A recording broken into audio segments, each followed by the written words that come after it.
So you're thinking of moving to Manteca, California, but you're not super familiar with the area. So you need a little bit help showing you around town to give you a better idea if you should even start looking for homes there. So today I'm going to take you on a Google Maps tour so you can get an aerial view of the city, get a better idea of its layout, and ultimately decide if it might or might not be a good fit for you.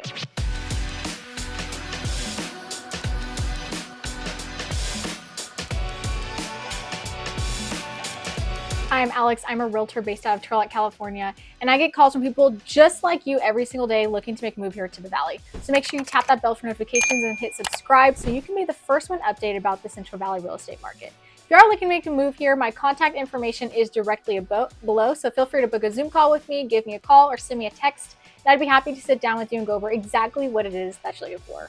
But until then, let's just jump straight into the video. So the first thing we're going to start with is just the overall layout of Manteca, give you a better idea of where it's situated in the Central Valley, because if you're not from the area, there's probably a good chance you've never even heard of Manteca. A lot of people are not familiar with these small Central Valley towns. So let's just jump straight into this one. And you can see here that we have, or let me zoom out a little bit so you can see better, but Manteca is kind of a little bit of a weird shape. You can see it kind of encompasses all of this area. And right through the middle here is the 99 freeway. So this is the 99 cutting directly through here. Now, if I zoom out just a little more, you'll have a bit better idea of where it's located. There we go. Okay. So as I had mentioned, we have the 99 freeway that runs directly through here. We also have the 120 that goes this way. So if you are coming from a little bit more southern areas like Stanislaus County, Modesto, Turlock, those areas, you will come up with this 99 and you'll get on the 120 if you are looking to go to the Bay Area. That's usually the best route. And we also have the 5 freeway that cuts through here as well too. So it's not, a complete triangle, but we've got freeway here, we have highway here, we have another freeway here. So this 99 freeway and this 5 freeway here will actually take you all the way to Northern California and all the way back down to Southern California. So you have 2 really great options from getting there, and it's nice having both those options just in case that there is an accident or a lot of traffic on one. You can choose to just go the other route. Like I said, it's usually the exact same amount of time, either taking the 5 or the 99 to Southern California at least. So you have a lot of access to get around. Now, if I zoom out a little more, like I said, you may not be familiar with Manteca itself, but you may be familiar with some of its cities surrounding it. So here's Manteca. We have Lathrop directly next to it. Now again, Lathrop's even probably smaller than Manteca, so you probably won't know it super well, but it is actually one of the fastest growing cities in just about the entire United States. It recently was ranked 5th fastest growing in the US. I don't know if that's still accurate or not, but still pretty good. I don't know if you can hear, we've got ambulance going up by the window. But if we go along here on the 99, we have Ripon, we have Salida, and then if we keep going a little bit more south, we get into Stanislaus County. So we have Modesto area, Ceres, even keep going a little further down, you can't see it on the map, but there's Turlock. Now if we go a little bit the other direction, if we go a little bit more northern, keep going up either the 5 or the 99, we have Stockton here. Now there's a good chance you're probably more familiar with Stockton. It's a much more populous city in the area. Well, I guess Modesto is too, but it's one of the major ones. And a lot of people that live in Manteca, I would say commute to Stockton or a little bit further as well. Now, another one a lot of people are familiar with is Tracy. We have Tracy right here. It's this triangle shaped one. Now, Tracy is also known for its commutability. So Tracy, Manteca, those are 2 of the very top cities that commuters that work in the Bay Area like to live in, because it's just super convenient with this freeway access here. Now, I would say, though, a lot of people choose Manteca over Tracy because it's just a little bit more affordable. The closer you get to that Bay Area, the higher those prices are going to go. If I zoom out a little bit more, gives you just a bit better idea of the overall area. So once again, Manteca. If you go this way, here's San Francisco. We have San Jose over here. Oakland's over here, Fremont. Livermore's up here somewhere. So all main areas that people commute to work, and a lot of people like to commute. Well, it's not that they like to commute, but they choose to because they can make a lot more money working in these Bay Area cities, but it's a lot cheaper to live over here in Manteca. So it gives you a good idea of the layout of it. If you go the opposite direction, you end up in the mountains. You have Yosemite over here. You have the Stanislaus National Forest. So overall, like pretty much most of the Central Valley cities, it's very optimally located. It's directly in the center, given its name Central Valley. That seemed kind of obvious. But you can see here is all of California, and this, or most of California, this tiny little dot, we are literally right in the middle. So very convenient, whether you want to go to the beach, the mountains, main cities, big areas, you have access to that all within just a couple hours of you. Now, if you are thinking of moving to Manteca, one of the most important things for you to know and consider are some of the different neighborhoods.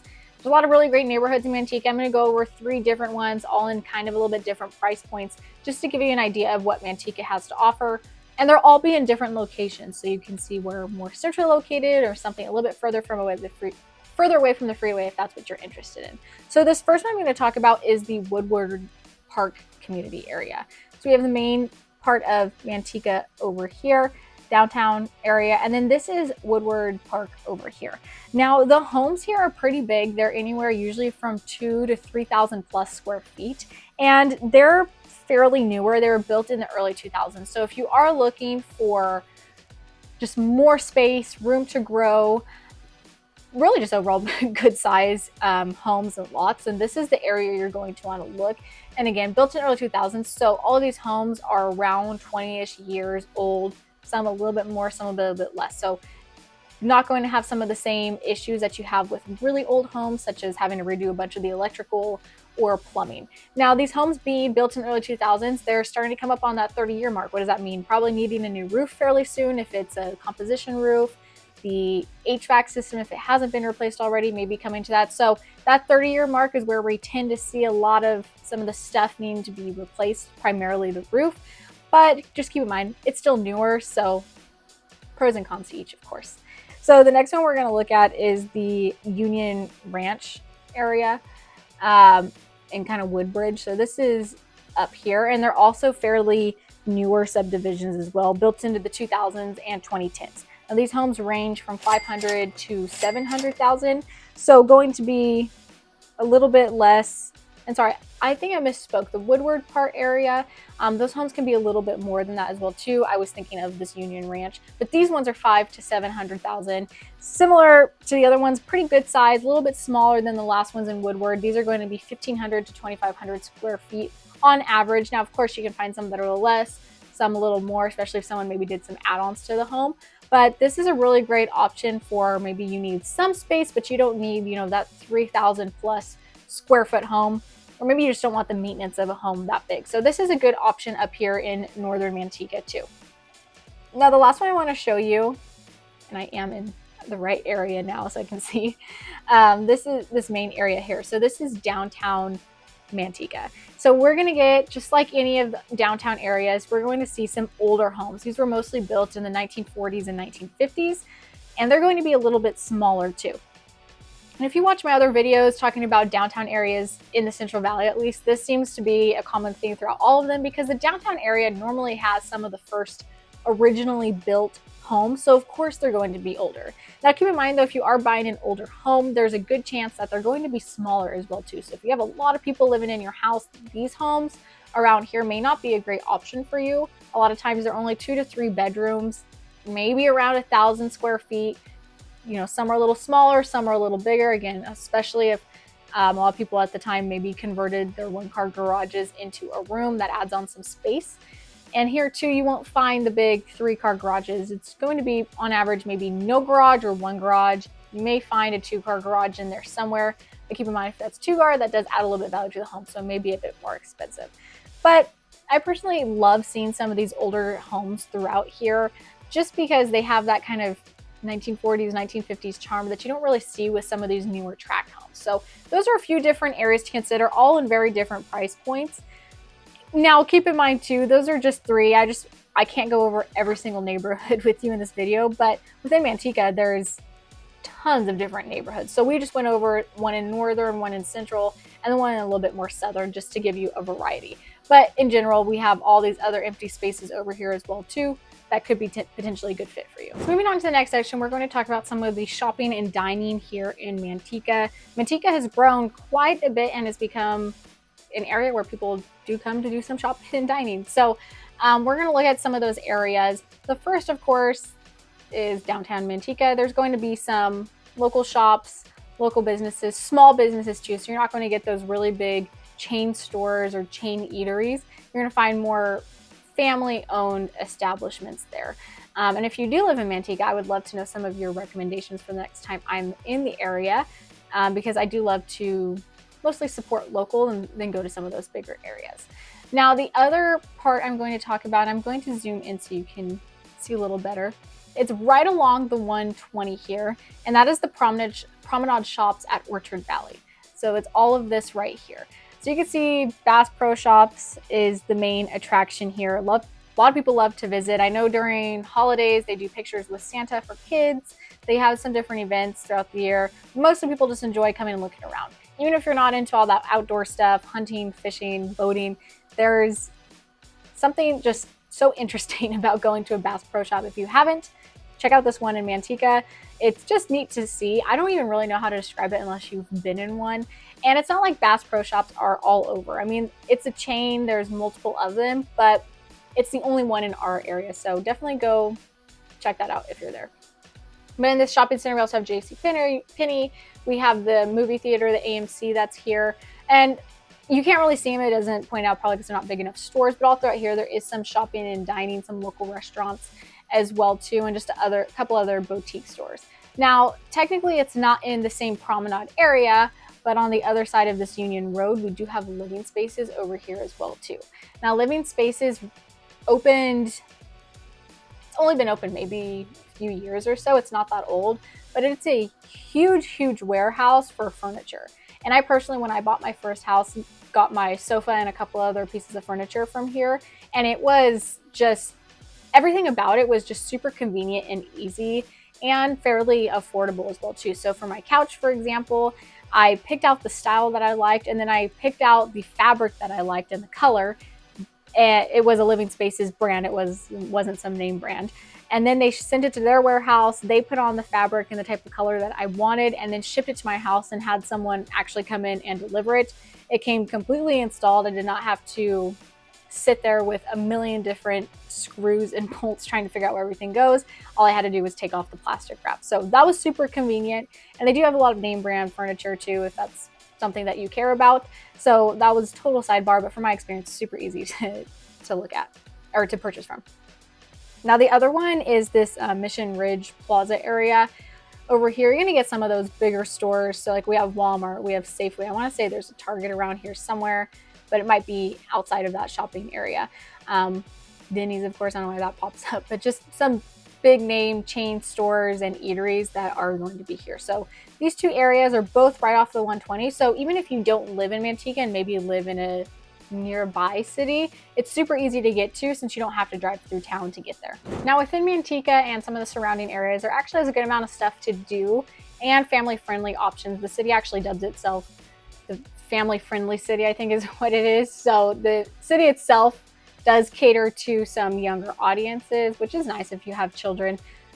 So some of the things that they do offer here is their Big League Dreams Park, and that's a sports park. So I think it's baseball, just a bunch of different, you can see all the different fields here. So there's a lot of leagues for kids.